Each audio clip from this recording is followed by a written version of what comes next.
Hello everyone, another video. Sorry आप थोड़ा setup जो है वो डिफरेंट है बिकॉज मैं घर पे आई हुई हूँ for some personal reasons. So this video is about how to start your preparation from very scratch. Like अभी आप 4th ईयर में हो, 5th ईयर में हो। This is for specifically FMGs, yes. So आप लोग को जो है वो अपनी प्रिपरेशन बिल्कुल स्क्रैच से जो है वो कैसे स्टार्ट करनी है। Like I have tons of DM saying कि मैम अभी तक हमने कुछ भी पढ़ा नहीं है, सो अभी आगे का जो है वो क्या होना चाहिए, what should be the road map. कि 4th ईयर है, अब हमारा 5th ईयर है। लाइक 3rd ईयर वालों के पास they have ample amount of time, they can learn properly. But जो 4th ईयर वाले और 5th ईयर वाले हैं, उनका सबसे बड़ा मेन कंसर्न ही ये रहता है कि is rapid revision enough. Like rapid revision अगर मैं कर लूंगा तो सब कुछ हो जाएगा क्या। That depends on subject to subject. Like कौन से सब्जेक्ट का आपको रैपिड रिविजन करना चाहिए, कौन से सब्जेक्ट का आपको मेन नोट्स करने चाहिए। सो लेट्स अंडरस्टैंड कि आपको जो है वो अपना 4th और 5th ईयर में पढ़ाई करनी कैसी है। Like along with university exams, along with your exit exam, आपको कैसे जो है वो पढ़ाई करनी है। So let's learn about that. Let's understand about that. So this video would be preparing for FMG from very scratch. So if you are in 4th year or 5th year, आपके पास अभी भी ample amount of time है जहाँ पर आप जो है वो कुछ certain subjects को जो है वो main notes से जो है वो आप cover कर सकते हो। सी अगर मैं पैथोलॉजी और माइक्रोबायोलॉजी की बात करूँ तो if you are learning from Preeti ma'am's NEET PG RR, so that would be more than enough. Like उन्होंने नीट PG RR में जो है वो मैक्सिमम जो है वो सारी चीजें करवा रखी है। और जितनी भी चीजें मैं बता रही हूँ, इट इज जितना भी मैं बताऊंगी यहाँ पे वो पूरा कोर्स नीट PG का ही है। It will not be from FMG course. Like FMG के कोर्स में जो है वो 1 या 2 लेवल्स जो है वो कम दी जाती है इन्फॉर्मेशन, इस वजह से, राइट।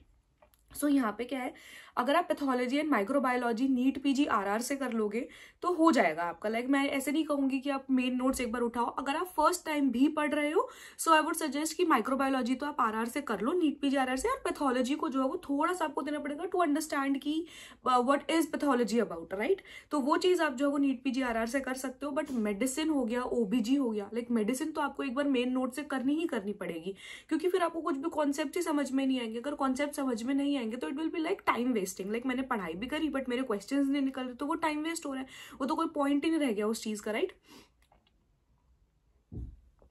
OBG आप कहाँ से कर सकते हो? OBG भी आपको इनिशियली जितने भी कॉन्सेप्ट बिल्डिंग सब्जेक्ट्स होते हैं ना, जितने भी कॉन्सेप्ट बिल्डिंग सब्जेक्ट्स होते हैं उनमें इनिशियली आपको थोड़ा सा जो है एफर्ट डालना पड़ेगा। अगर आप एफर्ट नहीं डालोगे तो फिर वो चीज आपको जो है वो लॉन्ग टर्म तक रिटेन्ड नहीं रहेगी, ठीक है। तो आप 4th ईयर में अपना स्टार्ट करो, पैथोलॉजी स्टार्ट करो, माइक्रोबायोलॉजी स्टार्ट करो।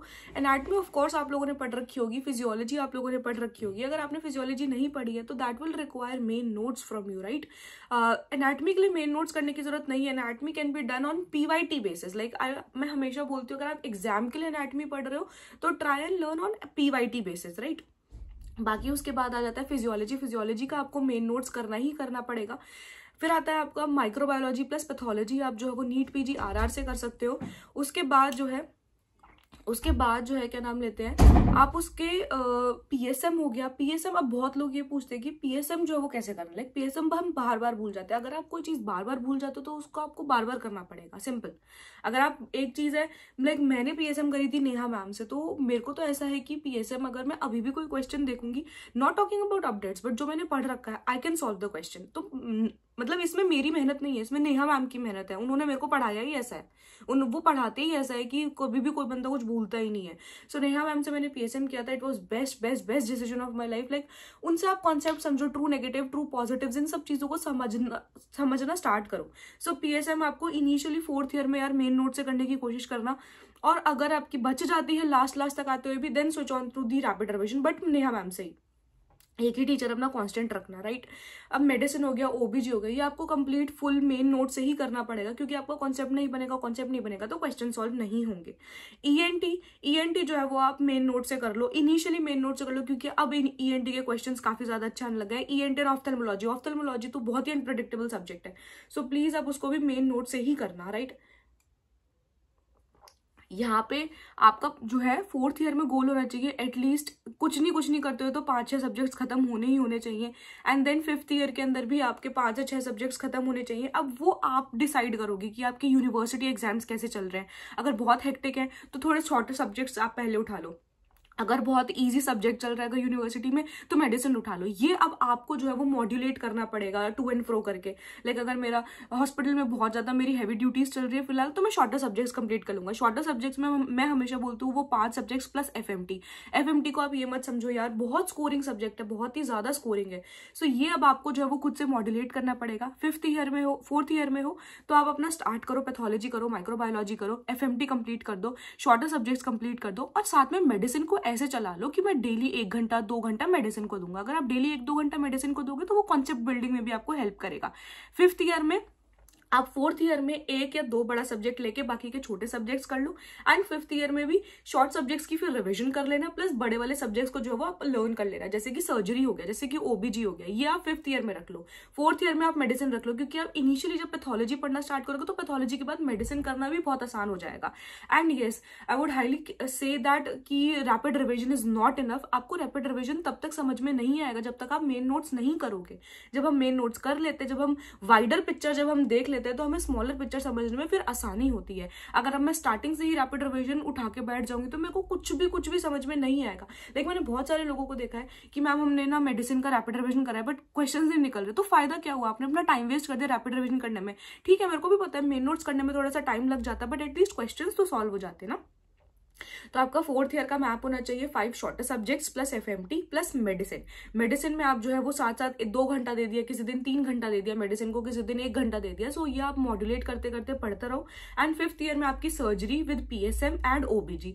अगर आप इंक्लूड कर सकते हो ओबीजी को 4th ईयर में तो वेल एंड गुड। लाइक ये 4 सब्जेक्ट जो सबसे बड़े वाले सब्जेक्ट्स है ये कंप्लीट हो जाने चाहिए। एंड देन 5th ईयर में ईएनटी, ऑफ्थेल्मोलॉजी एंड आपका सर्जरी एंड आपका ओबीजी एंड पीएसएम। लाइक ओबीजी अगर 4th ईयर में कर सकते हो वो अब आपकी स्पीड पे भी डिपेंड करता है। So this is how you should prepare in 4th and 5th year with revisions also. Like मैं जब 4th ईयर में थी तब मैंने अपना सारा ऑलमोस्ट मैंने अपनी सारी चीजें खत्म कर दी थी एक्सेप्ट सर्जरी मैंने 5th ईयर में करी थी।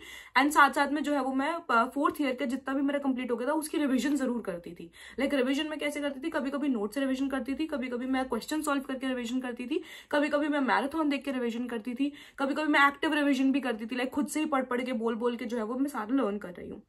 So this is how you should prepare for 4th and 5th year. जो छोटे मोटे 2-4 सब्जेक्ट्स बच जाएंगे वो यहाँ पे वापस आके भी हो जाएंगे। द थिंग इज कि मेजर चंक आपका जो है वो खत्म हो जाना चाहिए 4th 5th ईयर में आपका। और कई लोगों का तो 6 ईयर्स का भी प्लान है, जिनका 6 ईयर्स का भी कोर्स है, जिनका 6 ईयर्स का कोर्स है, आपके पास बहुत एम्पल अमाउंट ऑफ टाइम है। आप लोग तो अपना 4th 5th 6th ईयर पूरा को प्रॉपरली यूटिलाइज करो पढ़ाई करने के लिए। प्लीज ऐसे मत सोचना कि बहुत टाइम है हो जाएगा, नहीं होगा। लाइक ये कोई आपकी 11th 12th की स्टडीज नहीं है जो हो जाएगा, right? So this should be your roadmap for 4th and 5th year and respectively 5th and 6th year। अगर किसी का 6 ईयर का कोर्स और अभी तक स्टार्ट नहीं किया है, 3rd ईयर वालों के पास बहुत एम्पल अमाउंट ऑफ टाइम है भाई। आप 3rd ईयर में हो, अच्छे से पैथोलॉजी पढ़ो, अच्छे से माइक्रोबायोलॉजी पढ़ो, अच्छे से फिजियोलॉजी को टाइम दो। लाइक पहले फिजियोलॉजी देन पैथोलॉजी, इनको आप मेन नोट से प्रॉपर वीडियोस देख के अपने कॉन्सेप्ट्स बना के जो है अच्छे से आप पढ़ाई करो। आपके पास तो बहुत एम्पल अमाउंट ऑफ टाइम है कि आप अपना लगा सकते हो। 3rd year should be about physiology, pathology, microbiology and PSM आपको स्टार्ट कर देनी चाहिए, राइट? जब हम कोई चीज को बार बार पढ़ते हैं तभी वो हमारी इंस्टिंक्ट्स में आता है। अगर आप बार बार नहीं पढ़ोगे तो आपको कभी भी नहीं आएगा। अगर आप ये सोचोगे यार पीएसएम तो रटने वाला है, मैं लास्ट में रट लूंगा, नहीं, वो नहीं होगा आपसे। कोई चीज रटने वाली है उसे आप बार बार रटोगे ही तभी वो होगी, right? So thank you so much. This is how you should prepare from scratch for FMG.